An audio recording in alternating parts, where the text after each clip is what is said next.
La peste, oui, mais aussi Noces, suivi de l'été d'Albert Camus. Noces à Tipaza. Au printemps, Tipaza est habité par les dieux, et les dieux parlent dans le soleil et l'odeur des absinthes, la mer cuirassée d'argent, le ciel bleu et cru, les ruines couvertes de fleurs et la lumière à gros bouillons dans les amas de pierre.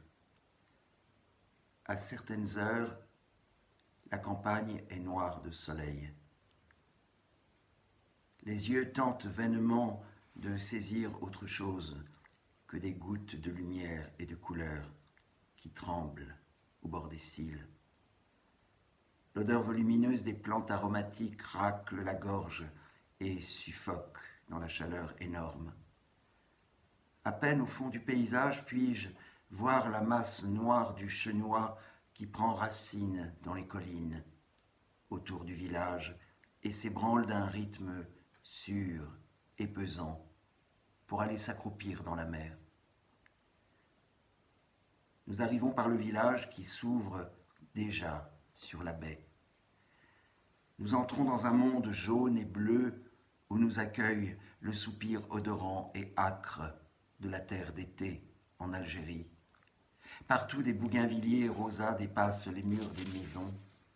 Dans les jardins, des hibiscus au rouge encore pâle, une profusion de rosée épaisse comme de la crème et de délicates bordures de longs iris bleus. Toutes les pierres sont chaudes. À l'heure où nous descendons de l'autobus couleur de boutons d'or, les bouchers, dans leur voiture rouge, font leur tournée matinale et les sonneries de leurs trompettes appellent les habitants. À gauche du port, un escalier de pierres sèches mène aux ruines parmi les lentisques et les genêts. Le chemin passe devant un petit phare pour plonger ensuite en pleine campagne. Déjà au pied de ce phare, de grosses plantes grasses aux fleurs violettes, jaunes et rouges descendent vers les premiers rochers que la mer suce avec un bruit de baisers. Debout, dans le vent léger, sous le soleil qui nous chauffe un seul côté du visage, nous regardons la lumière descendre du ciel. La mer sans une ride et le sourire de ses dents éclatantes. Avant d'entrer dans le royaume des ruines, pour la dernière fois, nous sommes spectateurs. Au bout de quelques pas, les absinthes nous prennent à la gorge. Leur laine grise couvre les ruines à perte de vue. Leur essence fermente sous la chaleur et de la terre au soleil monte sur toute l'étendue du monde un alcool généreux qui fait vaciller le ciel. Nous marchons à la rencontre de l'amour et du désir. Nous ne cherchons pas de leçons ni l'amère philosophie qu'on demande à la grandeur.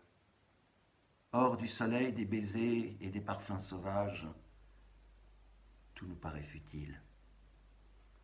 Pour moi, je ne cherche pas à y être seul. J'y suis souvent allé avec ceux que j'aimais et je lisais sur leurs traits le clair sourire qui prenait le visage de l'amour. Ici, je laisse à d'autres l'ordre et la mesure. C'est le grand libertinage de la nature et de la mer qui m'accapare tout entier. Dans ce mariage des ruines et du printemps, les ruines sont redevenues pierres et, perdant le poli imposé par l'homme, sont rentrées dans la nature.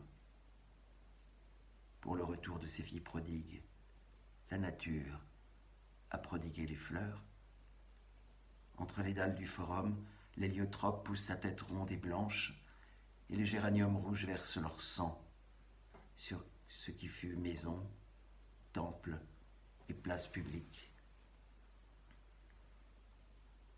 Comme ces hommes que beaucoup de sciences ramènent à Dieu, beaucoup d'années ont ramené les ruines à la maison de leur mère.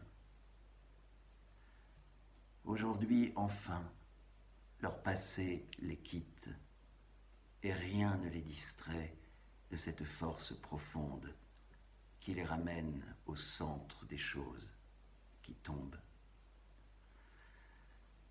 Que d'heures passées à écraser les absinthes, à caresser les ruines, à tenter d'accorder ma respiration aux soupirs tumultueux du monde.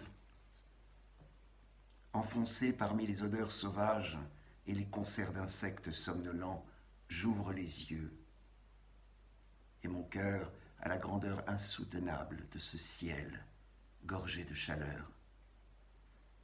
Ce n'est pas si facile de devenir ce qu'on est, de retrouver sa mesure profonde. Mais à regarder l'échine solide du chenois, mon cœur se calmait d'une étrange certitude. J'apprenais à respirer, je m'intégrais et je m'accomplissais.